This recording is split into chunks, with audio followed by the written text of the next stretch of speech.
It was Sunday, May 19th, 1991, just before 9 a.m., when Colin Howell called one of his church elders, Jim Flanagan.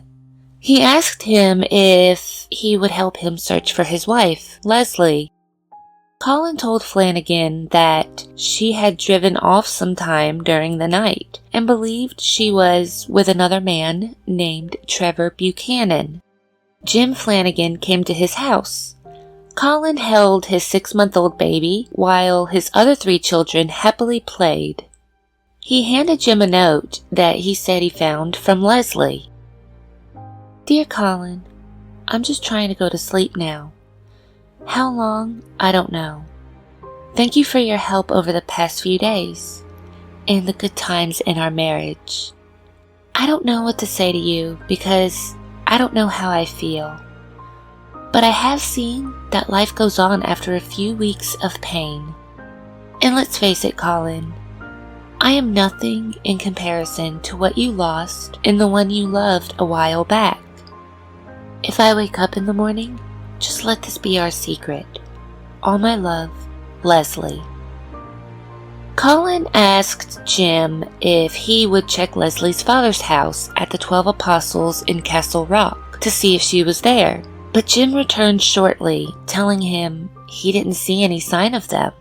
At around 12:30 p.m., Colin called Jim back again to ask if he would check the 12 Apostles one more time with the keys to get inside. Jim agreed, but had Officer David Green come with him. At roughly 1:20 p.m., they unlocked the door to check the rooms inside. While Constable Green was searching the bedrooms of the house, Jim Flanagan checked the garage. When he lifted the door, he saw the Howells' Renault 21 estate car had been reversed in. Barely visible over the steering wheel, Jim was able to see Trevor Buchanan slumped in the front seat with his right hand resting on the steering wheel. One leg was almost folded beneath him in the footwell, while the other was positioned out of the car. He called out for Constable Green, and the officer ran to check if Trevor had a pulse. This is when they discovered Leigh Howell laying on her back in the trunk of the car, wearing her headphones. Next to Leslie's body lay 3 framed photographs. One of Leigh and her mother, another was of Leigh and her brother and their father, and the third picture was of Leigh and Colin. There was no pictures of her 4 children in sight. There was a strong smell of exhaust fumes, and the key was in the on position in the ignition. Both Leigh Howell and Trevor Buchanan were dead. A layer of soot covered the trunk with a hosepipe of a vacuum cleaner next to Leslie's head, which was connected to the exhaust. Officers arrived at the scene of what appeared to be a double suicide.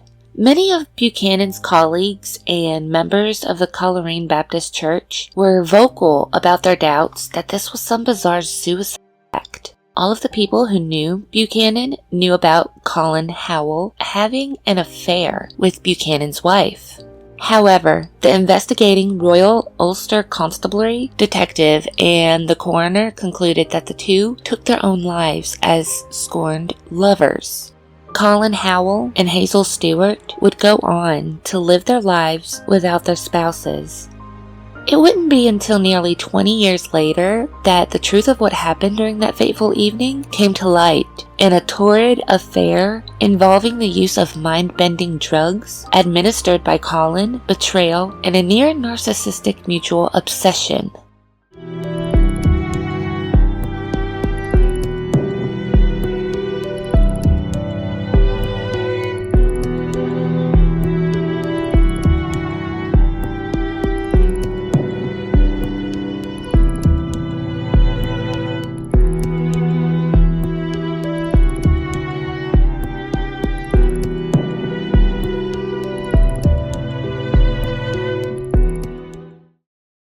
Welcome to another episode of Crimson Sin with Tamsin Leigh. I am your host, Tamsin Leigh.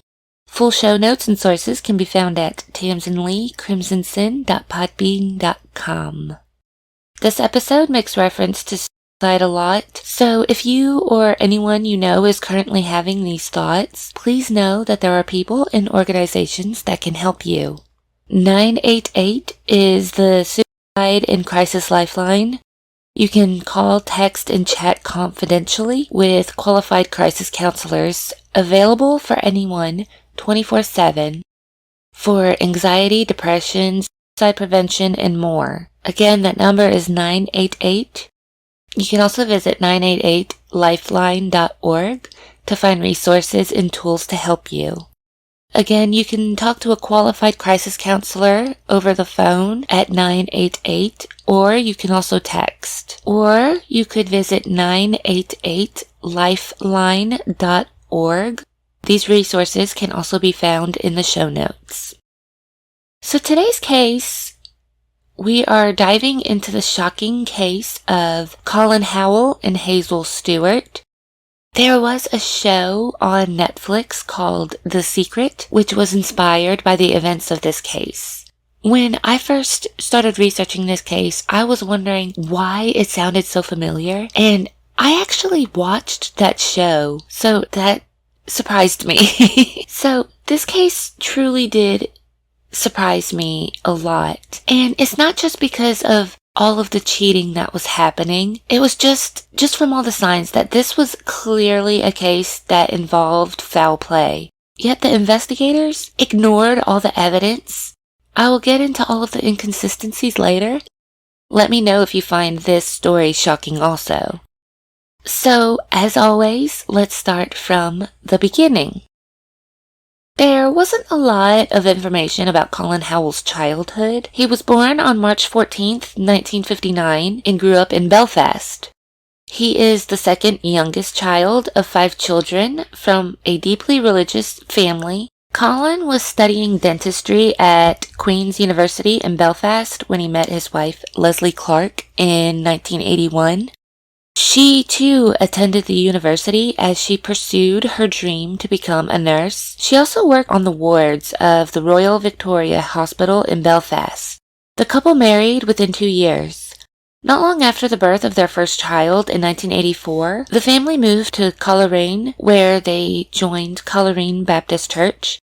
It wasn't long before Colin became a pillar of the church community. As Colin began making his way up the career ladder, Leslie decided that she wanted to stay home and raise their 3 kids. All seemed to be going well for the couple. That was until 1989, when Colin had an affair with an old university classmate. This understandably had an impact on Leslie. It destroyed her confidence, and worst of all, she felt like she couldn't trust her husband. But it wasn't the first time Colin chose which piece of scripture he would live his life by, which Leslie was more than aware of. While they were dating, they would often engage in premarital relations. He would even convince her to have 3 abortions in England. It appears that the only thing stronger than his religious convictions was his sexual appetite. However, Colin felt that he would be forgiven for his sins if he continually confessed his indiscretions to his pastor. Hazel Elkin was raised on a farm outside of Omagh in County Tyrone with 9 siblings. Her parents were members of the Baptist congregation and spent much time at the church when they weren't tending to their dairy farm. Longing for a life away from the farm, Hazel became hopeful when she met 22-year-old Trevor Buchanan when she was 18. Trevor was a Royal Ulster Constabulary, which I will refer to as RCU from now on.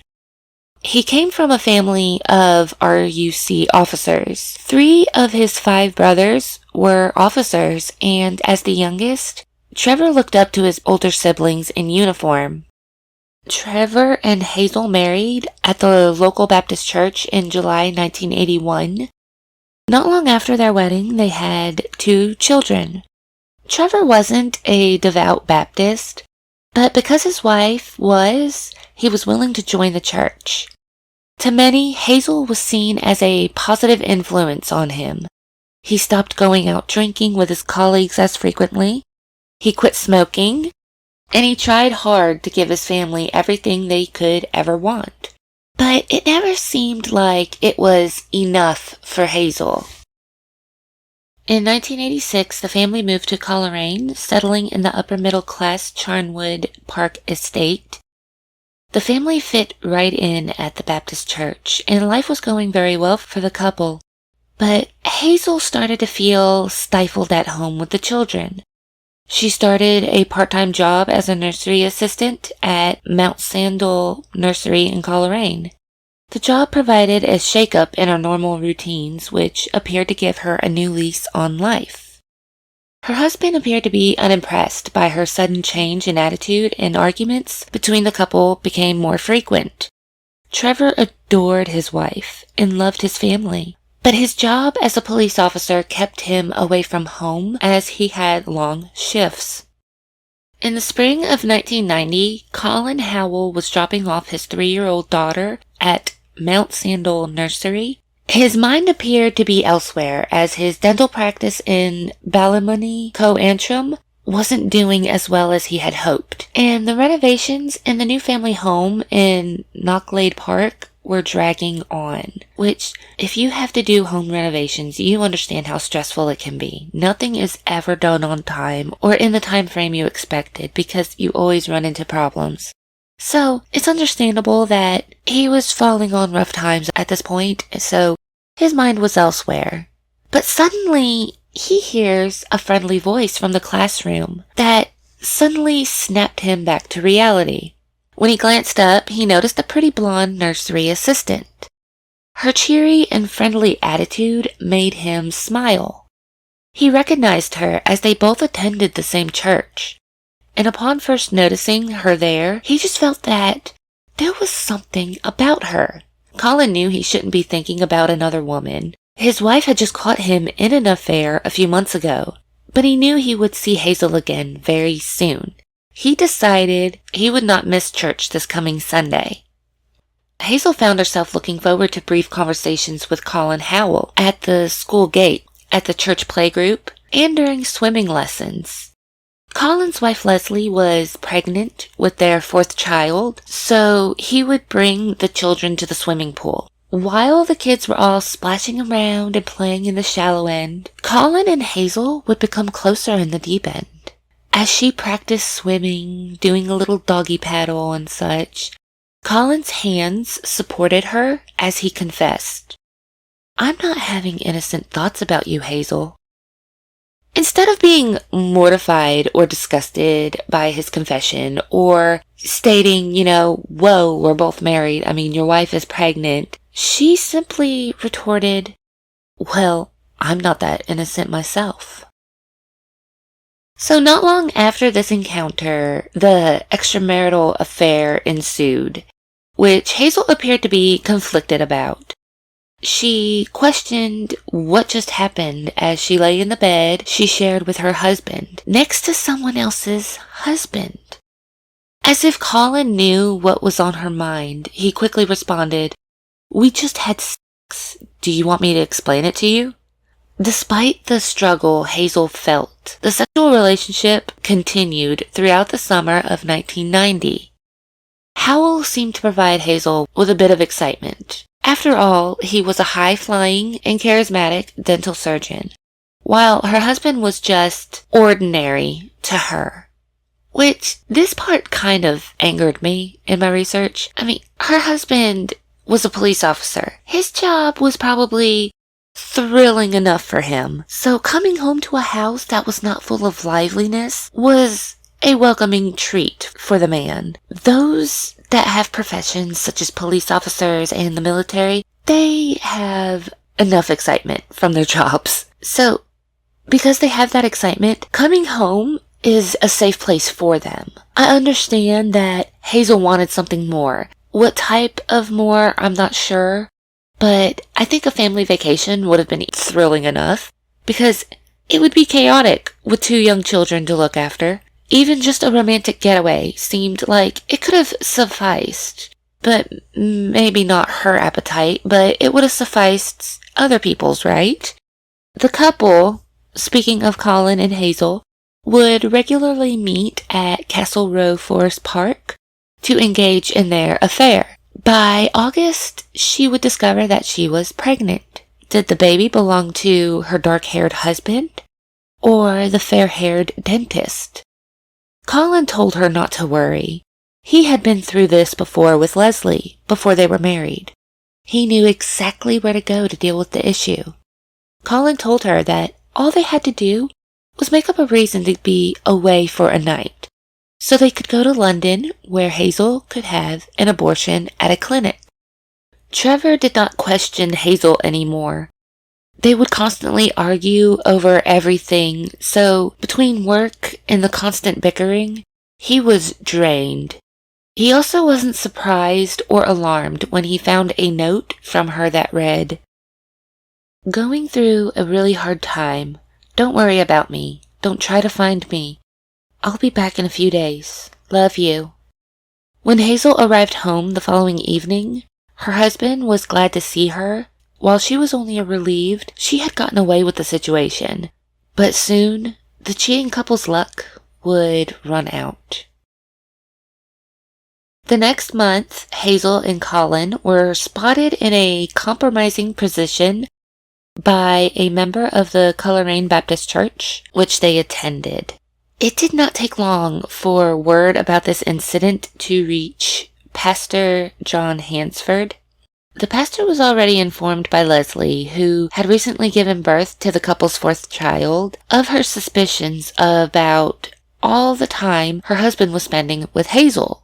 So he made his way to Colin's dental practice, which seemed to be doing very well because it was actually busy. His surgery even had state-of-the-art equipment and brand new examination chairs. After promising their conversation wouldn't take long, Colin ushered the pastor into an empty room. Pastor Hansford didn't beat around the bush. He got straight to the point and asked Colin if he was having yet another affair. Colin was upset by the sudden accusation and adamantly denied he was cheating on his wife again. However, the pastor left the dentist's surgery unconvinced. After leaving the dental surgery, he made his way to the Buchanan's house to ask Hazel if something was going on between her and Colin. Pastor Hansford stated, "She mentioned that Trevor was an ordinary guy and reflected on her own childhood and upbringing, which she said was restrictive. She said that she wished Trevor was more of an exciting husband." The pastor told her that her husband was a really good guy, often seeing him around town on duty, talking to the public, and doing what was a first-rate job protecting the country. He further stated, "I told her he may not be the exciting husband she wanted, but in terms of faithfulness, he was not to be despised, but cherished." Hazel drove the pastor home when she finally broke down in tears and confessed that an emotional affair had begun with Colin, but she had denied it became physical. So the pastor went to the Howells' house, where he found Leigh watching their children, and prepared her with what he learned before Colin arrived back home from work. The pastor and Leigh then confronted him with his lies, absolutely devastated that he was caught in a lie. He repented to his wife and pastor. Leigh started the healing process by going to sunbed sessions by herself, dyeing her hair, dieting, and going to an aerobics class with her friend. She confided in her friend that Colin had been giving her a tablet. The friend recalled, "She said she was fine. He was looking after her." It was later revealed that Leigh was taking her husband's secret stash of prescription-only temazepam sleeping tablets. While his wife busied herself with making herself feel better, Colin decided to spend more time at the church and try to return to his respected position within the inner circle. While Hazel and Colin were abiding by the church-imposed restrictions on communication with each other, Trevor and Leigh found comfort in one another as the scorned lovers. After all, they were both cheated on. Both of them came out of this feeling like they weren't good enough spouses.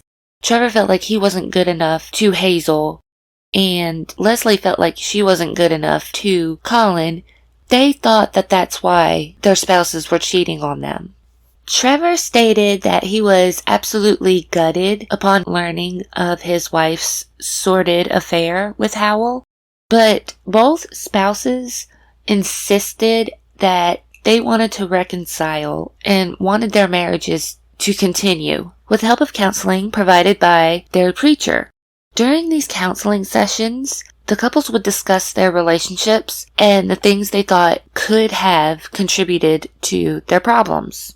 4 months after the affair was revealed at the start of 1991, Colin offered to meet with Trevor in front of the pastor so he could apologize to him face to face.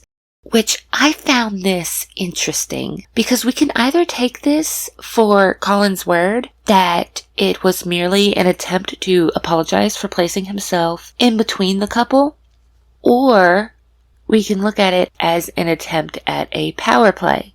I mean, sure, Colin wanted to be a good Christian or just a good person, but from all of his indiscretions, I think it is safe to say that he did not play by the book. So the image was nothing more than a facade.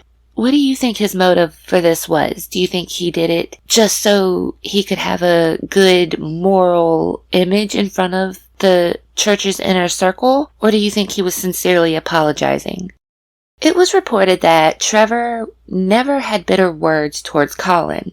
While he probably wished to never cross paths with the man who pushed his way into his marital bed, he didn't seem the type to wish Colin any ill will. The fact in Trevor's mind was that he could never measure up to a dental surgeon. It was actually stated that Trevor was so non-confrontational that he waved Colin on at a police checkpoint on one occasion, so he didn't have to face him. I mean, could you blame him? Could you blame him for that, though? I mean, I wouldn't want to look at the person my spouse cheated on me with anyway. But Trevor went ahead and met with Colin in front of their pastor, so Colin could apologize. After a 30-minute discussion, Colin apologized and begged for his forgiveness. Trevor accepted and shook his hand. With the counseling session appearing to be a success, Pastor Hansford left for a 6-week trip to India. The pastor was confident that the healing process from this betrayal was underway. But before leaving on his trip, he had a couple of words for Colin. Hazel is doing well. She moved on. And so should you. This little statement seemed to unsettle Colin. Apparently the thought of her moving on did not set well with him. So one day in March, he wanted to put that curiosity to rest. He called her, holding his breath as the phone rang. When Hazel was glad to hear from me, it was like coming up for air. She had told him, I will love you until I am old and gray. And just like that, the affair started again. Colin was able to sneak out of the house while Leslie slept, giving his wife tranquilizers that she would wash down with glasses of red wine. After knocking his wife out, he would either jog or ride his bike through the woods by Mount Sandal and enter Hazel's garden through the back gate. Trevor was working nights, so both knew that they wouldn't be disturbed. Trevor appeared to be in a better place, often downplaying the affair in conversations and telling people that he wasn't perfect either. But he was glad to be back in the marital bed. By April, Leslie had tried to forgive Colin, but it was very difficult for her. She simply couldn't bring herself to forgive and forget. After all, this wasn't her husband's first affair. So every time Colin left the house, Leslie was suspicious that he went to go see Hazel. One such instance Colin explained later. A confrontation developed over me being late back, and it continued. There was an iciness in the house, and Leslie put on her dressing gown to get ready for a bath. Leslie carried the cassette player into the bathroom to listen to music as she tried to relax. She was beginning to connect the plug at the top end of the bath, and I said she better not set it there because it could fall. At one point, I sat on the edge of the bath. It was a dark moment, and she wouldn't let go of the argument that I had contacted Hazel. A thought went through my head. I want you to shut up. And I thought, if I threw it in, I would kill you. Although I had no intention of doing that. I showed Leslie the plug. I was in control. And with the unsecured loop of the cable, I flicked it across her back, then dropped the plug on the floor where it made a noise. Leslie looked at me. There was a pregnant pause and a shift in power. I was about to take power, and I wanted her to realize that. I flicked the cable and walked out of the door. However, Leslie remembered the incident differently and called a friend to discuss it, telling her, "I'm telling you this in case anything happens to me." So after the deaths of their spouses, Colin and Hazel remained seeing each other for nearly 5 years. However, according to Hazel, due to her Christian guilt, she stated that she could only have sex with him after he had sedated her with drugs from his dental surgery.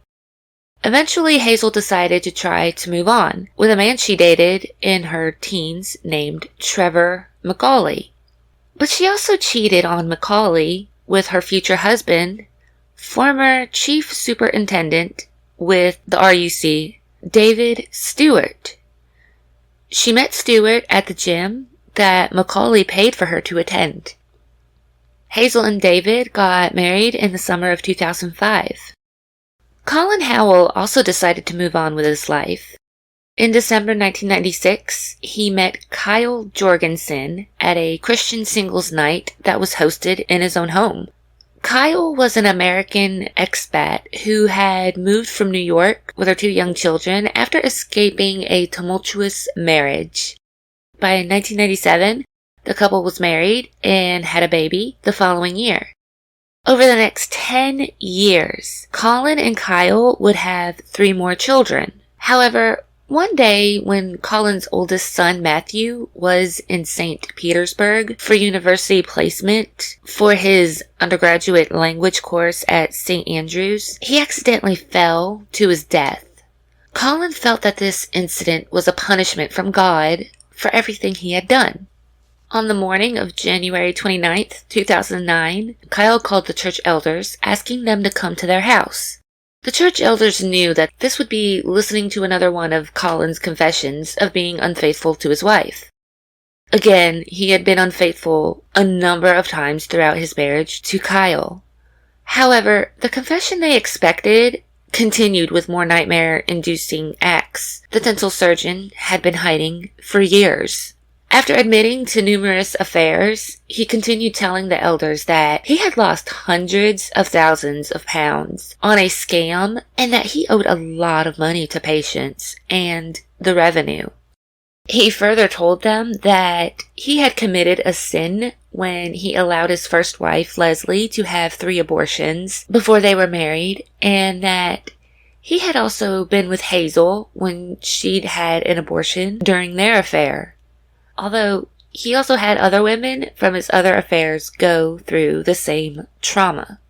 He then admitted that he had molested his patients while they were under sedation between 1998 and 2008, explaining these actions by stating that he just could not help himself when it came to his sexual urges.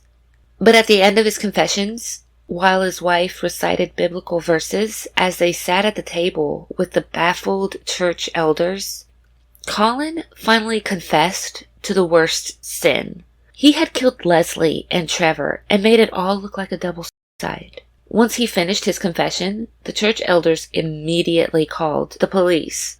Colin was taken to the police station where he finally revealed the truth about the deaths of his wife and his mistress's husband in May 1991, and that he did not commit the crime on his own. So this is how the murders took place. Colin and Hazel met each other on May 14th, 1991. He told her that he had a way to get rid of their spouses so they could be together. Colin didn't go into a lot of detail, but he said it would look like a suicide. All he needed Hazel to do was make sure Trevor was sedated, open the garage door, move Trevor's car out of the way, and cover for him afterward. That's all she needed to do. Sounds like a long list to do. But Trevor was an RUC officer who carried a firearm. Colin needed to ensure that Trevor wouldn't wake up while carrying out their plan. So he handed Hazel a packet of temazepam and instructed her to crush them up and hide them in Trevor's food on the night of his plan. On the night he chose to carry out his plan, he got everything he needed ready while he was setting up his son's slide, which was a birthday gift, in the garage. He cut a baby bottle and adapted it to fit snugly over the exhaust pipe of the car. Leslie was sleeping on the couch that night. After connecting a hose pipe to the bottle, he led it to the living room. His wife was in a deep sleep, most likely due to something her husband gave her, and he placed the hose pipe next to her face. Then he went back into the garage to turn on the ignition of their car. He stood outside the living room, watching through the partially open door to make sure the hose pipe stayed beneath the duvet. But as the exhaust fumes funneled into Leslie's face, she started to stir. Afraid she would wake up, Colin took a deep breath and rushed into the room to pull the blanket over her head. When he did this, Leslie cried out for their eldest son, Matthew. This is a memory that Colin said still haunts him to this day. Once she stopped moving, Colin dressed her before carrying her out into the garage and placing her in the trunk of the car, making sure to recoil the hose pipe and detach the baby bottle from the exhaust before putting them in the car too. He then draped a white sheet across Leslie's body before throwing a bike on top of her. Then, in a split-second decision, he grabbed 3 photographs and her cassette player. It was roughly 1 a.m. when he called Hazel, hanging up before the first ring and waiting for her to call back. When she called back, he told her he finished with Leslie and was on his way.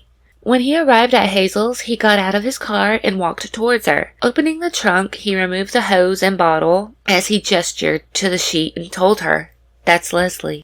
Then he asked her if Trevor was definitely asleep, which she told him he was. So Colin proceeded to attach the bottle and hose to the exhaust and walked through the kitchen towards the bedroom, placing the hose next to Trevor's head before returning to the garage and turning on the car, executing the same method he did moments before.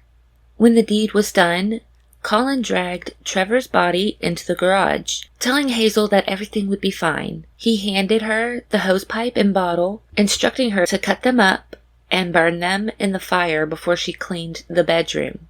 Colin then took the bike out of the trunk, lifted Trevor's body on top of Leslie, then covered them both with a sheet and threw the bike back on top of them. Colin drove to the 12 Apostles in Castle Rock, reversing the car into Leslie's father's garage. He put on a pair of surgical gloves, opened the trunk of the car, and pulled Trevor to the driver's seat. He returned to the trunk, removing the sheet from Leslie's body, carefully arranging the framed pictures and placing her headphones over her ears, with her favorite gospel music playing. He then attached a vacuum hose to the exhaust, feeding it into the trunk before closing it over to ensure it stayed in place. Colin then threw the sheets into a black bag along with the gloves and jogged to the beach, returning to where he left his bike. He rode home, burned the evidence, and called Hazel to tell her everything went according to plan. So this is where all of the inconsistencies come in, and all of the discrepancies within this case. So there were many signs that this was foul play, and the officers on the scene just overlooked. Whether it was due to willful ignorance or just incompetence, some of the investigators pointed out these flaws, but the ones in charge just dismissed them. Firstly, Colin prompted the search of the house in Castle Rock. He made numerous attempts to direct the people to the garage where his victims were eventually found, claiming his wife might be there. But detectives failed to ask him why he thought the garage should be at the center of the investigation. When I was researching this, I had the same thought. Why would she have gone there? We can assume that she decided to go to her late father's house of her own volition because she knew no one was there, but it is still a question that any good investigator would have asked. Secondly, the photographs. In a split-second decision, Colin had picked up these photographs to make it seem as though it were the last image Leslie wanted to see before she slipped into her never-ending sleep. At least 2 of the photos were facing away from Leslie, and if this incident was a pact between Trevor Buchanan and Leslie, why weren't there any pictures of the Buchanan family? As for me, I thought it was odd that there were no pictures of Leslie's children. Third, the position of the driver's seat where investigators found Trevor was not right. Trevor was a much taller man than Colin, who drove his body and that of his wife to the garage in Castle Rock. Howell pushed Trevor into the driver's seat, but neglected to slide the seat back first to allow enough space for Trevor's legs to fit in properly. RUC photos showed his leg was found hanging out of the car, and the car door was open. If this were a joint pact and Leslie had driven the car, Trevor would have moved the seat back just for comfort, because why would he cram himself into that tiny space? The 4th sign that was looked over was Leslie's shoes. After murdering her, Colin quickly clothed Leslie, but was unable to get her shoes on properly, so they were only partially on her feet. According to reports, the officers did not question why her feet were only partially inside her shoes. The 5th sign that this was murder was the fact that the 2 victims were in separate places in the vehicle. If this had been an agreement, why was Trevor in the driver's seat and Leslie in the trunk? If anything, this would have made Trevor look suspicious. If this was the only inconsistency, this would probably only make Trevor look suspicious. But it is strange that Leslie would be in the trunk instead of in one of the front seats. 6th, post-mortem photographs showed injuries on Trevor's mouth and nose, and what appeared to be blood coming from the back of his head. At least 2 people raised concerns about the injuries at Trevor's wake. If this situation had been a mutual agreement, then why would one of the victims appear to have been injured only moments before the incident took place? Howell later stated that there had been a row earlier between Trevor and someone else, I guess, so the RUC accepted this. Number 7. Colin had injuries also. He had a gash on his forehead and told investigators that he had bumped his head. He literally just said, "I bumped my head." And they accepted it. They didn't investigate how he got his injury. So it was later made known that he had suffered this injury as he overpowered Trevor, who was struggling and fighting for his life. Number 8. Colin's accounts of Leslie's movements the day before were wrong. Numerous witnesses who had seen Leslie the day before she was murdered challenged Colin's recollection. But instead of questioning it, the RUC dismissed this during their investigation. Number 9. The details of Colin and Hazel's affair were well known, but the officers still accepted them as credible witnesses in the investigation. 10th, Leslie's friends gave the RUC information that Colin had been medicating her. However, they never investigated these claims. 11th, Leslie's friends also gave the RUC information about the incident involving the electric cable and the bath. The investigators also dismissed these claims. 12th, the Howells were having financial issues. Despite the fact that it was known that the Howells were having these financial difficulties, the RUC did not look into this information any further, even though Colin was expected to gain a big payout. So the 13th sign that foul play was involved was the blood on Trevor's shirt. Investigators never brought the shirt in to be examined to see whose blood it actually belonged to. So they said that Trevor was bleeding out of the back of his head, so I guess they assumed that it was his. But as Colin and Trevor both had injuries, the blood could have belonged to either one of them. Number 14. One of the serving RUC officers brought claims to the investigators, but they didn't look into these claims either. And lastly, Leslie's note. There were discrepancies in the wording and phrasing of the handwritten letter, because it really didn't sound like a suicide letter, right? So it was later determined that Colin saved this note from Leslie and decided to use it as her suicide note. With so many issues within the investigation, it is hard to figure out if the lead investigators of the RUC were ignorant or if they were just incompetent. Let me know if you think that they were incompetent or if you feel they were just being ignorant, or if you think something else was going on. Let me know in the comments. So what was the reasoning behind this act? Even though it is not a favorable choice, both partners could have easily gone through a divorce instead of committing a heinous crime. But both murderers made a substantial financial gain from the deaths of their spouses, who were both heavily insured. 2 weeks before Leslie was murdered, her father had died, leaving behind a substantial inheritance.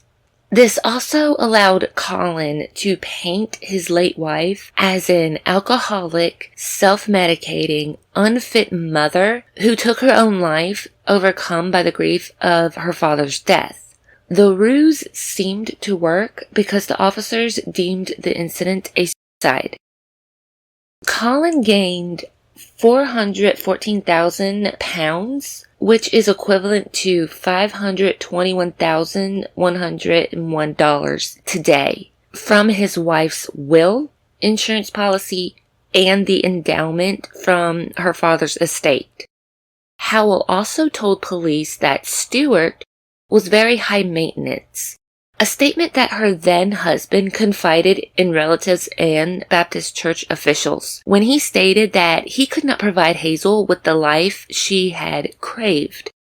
Still, Trevor had no desire to further his career and earn more money because he was happy in his place as a constable.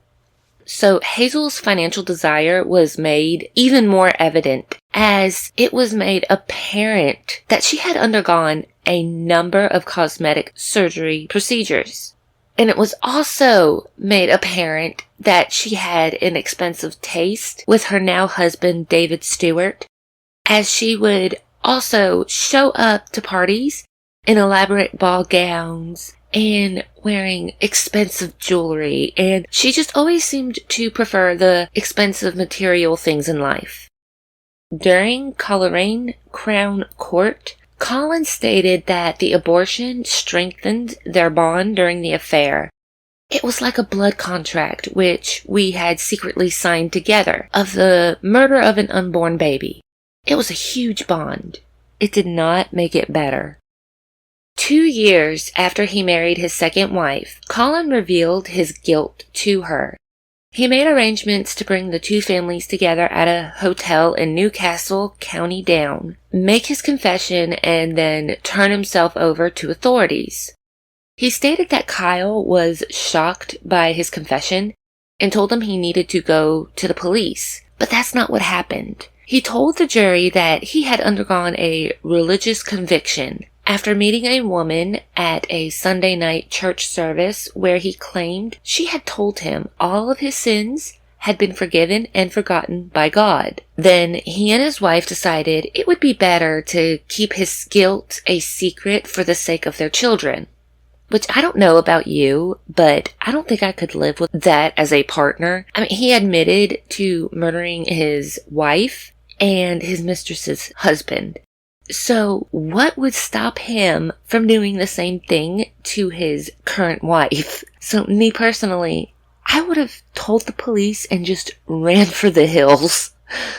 He also referred to himself as the mastermind of the entire plot. When asked if it was true that he controlled Hazel, He had agreed during police interviews in 2009 that Hazel was frightened of him and that she was kind and innocent and easily led. As Colin was cooperating with police officers, it later dawned on him that Hazel was setting herself up to be a victim.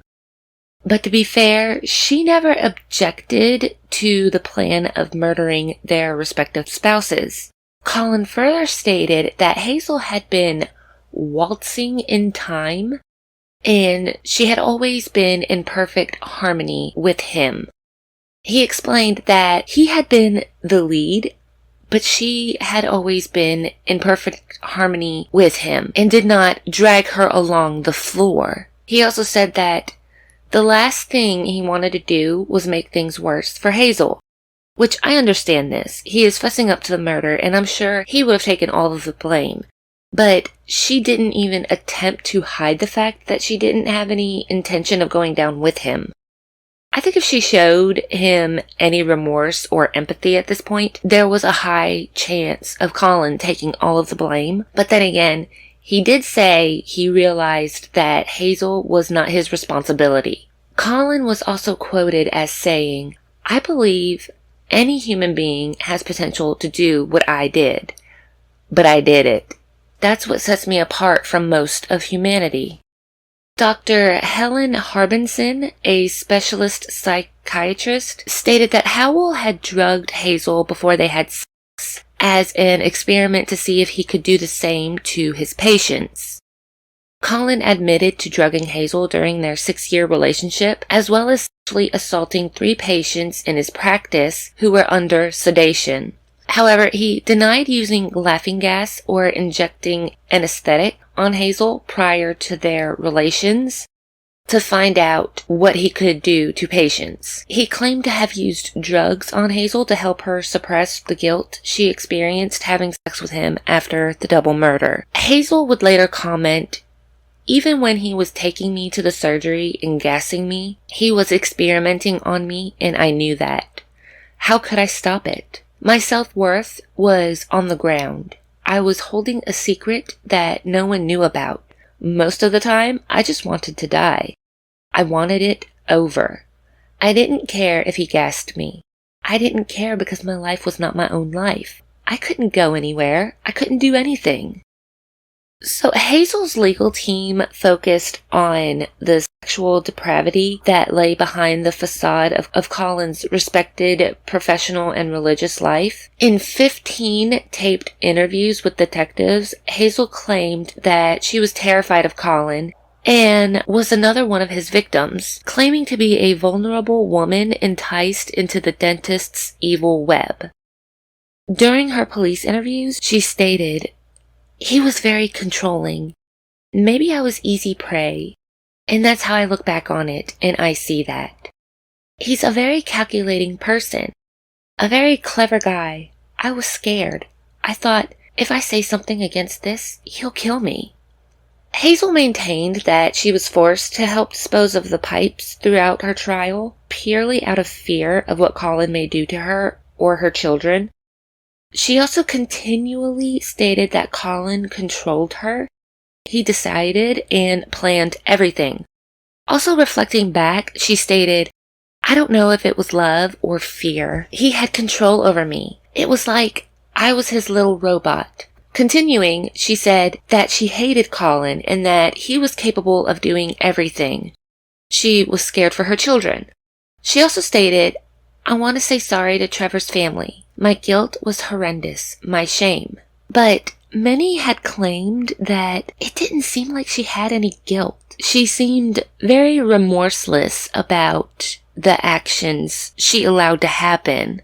On February 3rd, 2009, Colin was charged with 2 counts of murder and later 17 counts of indecently assaulting 6 women at his dental office.